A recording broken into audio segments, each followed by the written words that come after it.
In the void of space, a ship hovered silently over the blue-green world below. The vessel belonged to an ancient, starfaring species who prided themselves on their meticulous study of intelligent life. Their latest subject was humanity, a species that, by all accounts, thrived under conditions others would find unbearable. To the aliens, Earth's sun was a monstrous anomaly. It burned too brightly, emitted lethal radiation, and bathed the planet in unfiltered light. Their instruments registered ultraviolet waves slicing through Earth's atmosphere, energy levels that should have scorched the surface lifeless long ago. And yet, here humanity stood, seemingly indifferent to the star's threat. The lead observer, a tall, crystalline being with translucent skin, adjusted the scanning lens. Through it, humans became visible in astonishing clarity. Beaches brimming with life, individuals lying motionless on the sand, deliberately exposing their bodies to the sun's rays. At first, the observer assumed this was some form of ritualistic death. Why else would a species willingly subject themselves to prolonged contact with a star's radiation? Curious, the lead observer mused, their voice resonating like chimes echoing in a canyon. They lie unprotected under their star, as though inviting its destruction. Another alien chimed in, their tone tinged with disbelief. Perhaps they lack awareness. Primitive life often fails to comprehend threats beyond immediate predators. The observer disagreed. Primitive life did not build cities, craft tools, or communicate across vast distances with invisible waves. Humans were intelligent, resourceful, and capable of manipulating their environment. Their behavior defied explanation. Zoom closer, the leader ordered. The lens refocused, revealing the humans' faces. They were relaxed, even smiling. Some had protective oils and creams smeared across their skin, an apparent attempt to mitigate the effects of radiation. Others seemed to bask in the light, their eyes closed as though savoring it. "What are they doing?" asked a junior researcher. "Their reactions suggest pleasure?" The leader paused, processing this revelation. Could this act be more than ignorance or defiance? The instruments recorded elevated heart rates, increased endorphin levels, and a strange physiological process triggered by sunlight absorption. They appear to derive some form of benefit, the leader concluded. Observe further. This behavior requires deeper analysis. The researchers began compiling data. Skin pigmentation changes, chemical reactions in the body, and an increase in a compound their instruments identified as vitamin D. The humans weren't merely surviving the sun, they were thriving under it. "This makes no sense," one alien remarked. "Exposure should weaken them, yet they adapt. They are engineered for this environment." The leader, however, was not satisfied. They leaned closer to the display, watching as a human child laughed, pointing at the sky as their parents shielded their eyes. The child seemed unafraid of the blazing star above. "Perhaps," the leader murmured, "their strength lies not in ignorance but in understanding." The aliens fell silent, mesmerized by the scene. The questions that followed were inevitable. What kind of species not only endures under a deadly star but also finds joy within its light? The aliens turned their attention from humanity to the source of their fascination, the blazing star at the center of the humans' world. It was a spectacle of raw energy, a raging inferno of plasma that spewed radiation and heat with relentless intensity. Their instruments measured its power, its flares, its ultraviolet output. Everything about it screamed danger, a force of destruction rather than creation. To the aliens, the sun was a cosmic adversary, one they would have avoided at all costs. Their own homeworld was a stark contrast. It orbited a faint, distant star, a place where shadows were eternal companions and light was a fleeting rarity. Life there had adapted to thrive in darkness, building civilizations underground and creating technologies to mimic the star's faint glow. For them, light was both precious and perilous, a fragile balance to maintain. The lead observer expanded their analysis, overlaying data of Earth's atmosphere and magnetic field. They noted the thin veil of gases shielding the planet, the barely adequate protection against solar winds and radiation. It was an imperfect system, yet humanity seemed to flourish within it. Their sun-baked cities sprawled across deserts.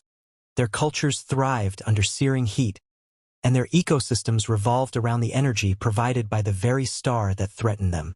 This star should be a destroyer, the leader mused, yet it sustains them. The aliens debated the paradox. They compared the sun to their own star, which emitted minimal radiation and required careful mitigation to maintain life. Their scientists had long concluded that stars like Earth's were too volatile to support advanced civilizations. The risks outweighed the rewards.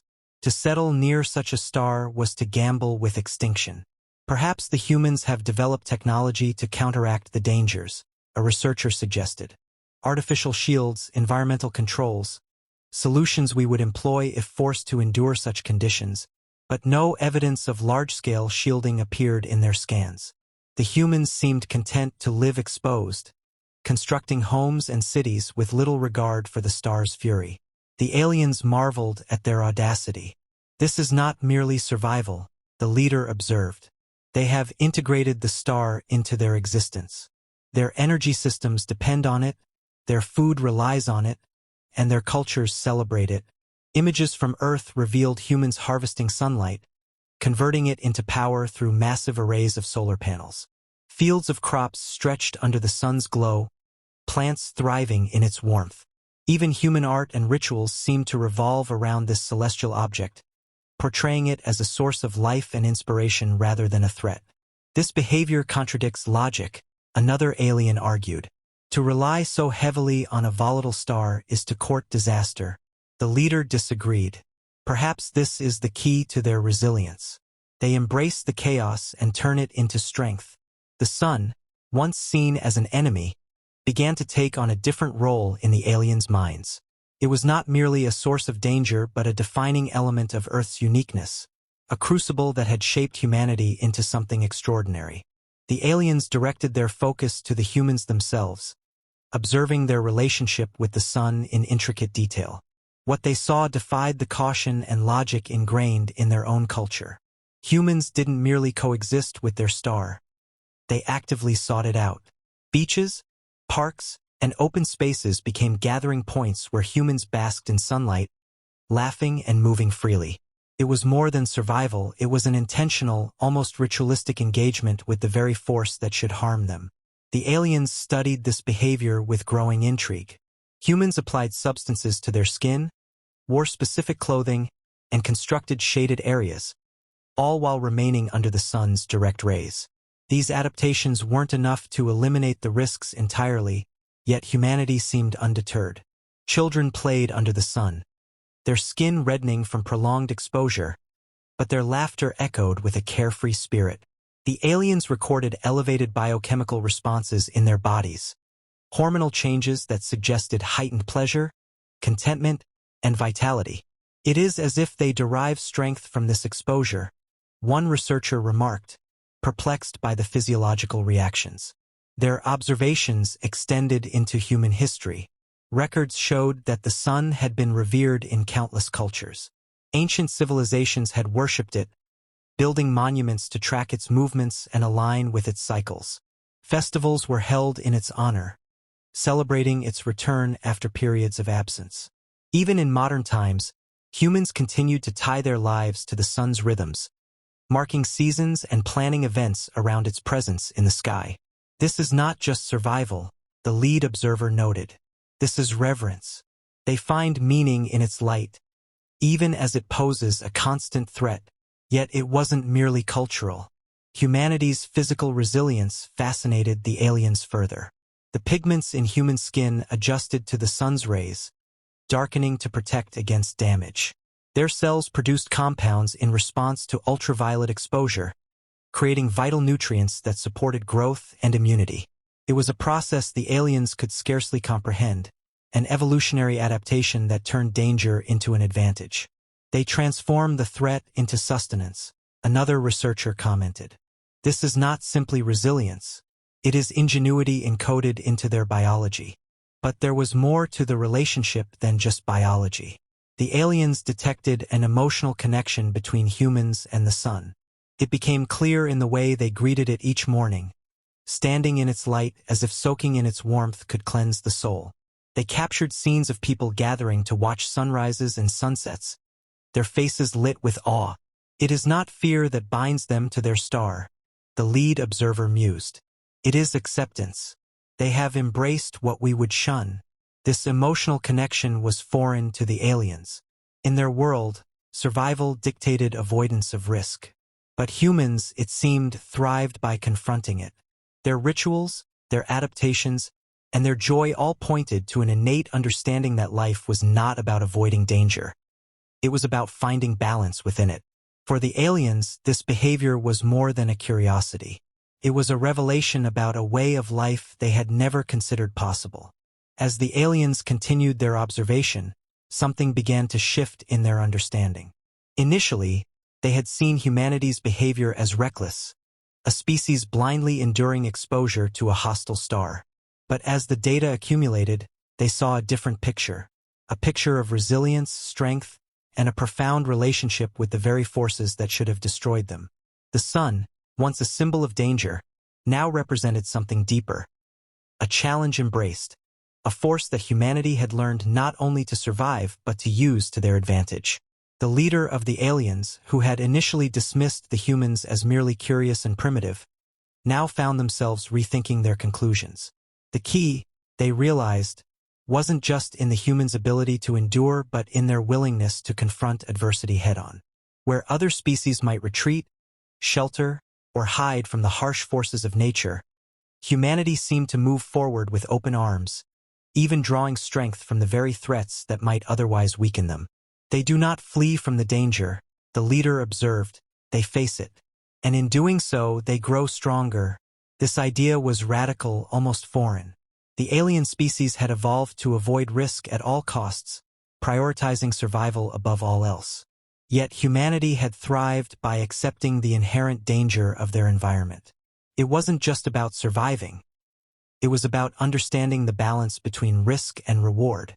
The human capacity for defiance against the sun's power, the way they had learned to harness its energy rather than cower from it, was a remarkable testament to their resilience. The aliens debated among themselves. Could their species ever learn to embrace such uncertainty? Could they, too, learn to thrive by acknowledging the dangers around them rather than avoiding them? This line of thinking was uncharted territory. But as they looked at humanity, something unexpected stirred within them. A desire to break free from the constraints of their cautious ways, to perhaps find their own strength in facing challenges head-on. The lead observer's gaze lingered on the humans. "Perhaps we have overlooked the importance of risk," they mused. "We have shielded ourselves for so long, and in doing so we have stagnated. Maybe it is time to embrace the unknown as they do." The revelation struck deeply. The humans, with their laughter, their innovation, and their ability to turn weakness into strength, had shown the aliens something they had not considered before.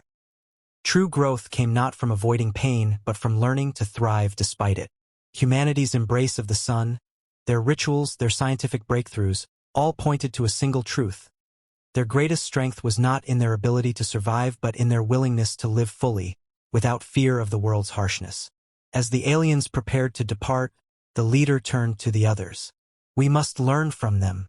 If we are to evolve further, we must learn not only to exist but to embrace the dangers we fear. The sun may be deadly, but it is also life-giving. We must find a way to use it as they do." The ship turned away from Earth, leaving behind a world full of contradictions. The aliens no longer saw humanity as a species that simply endured.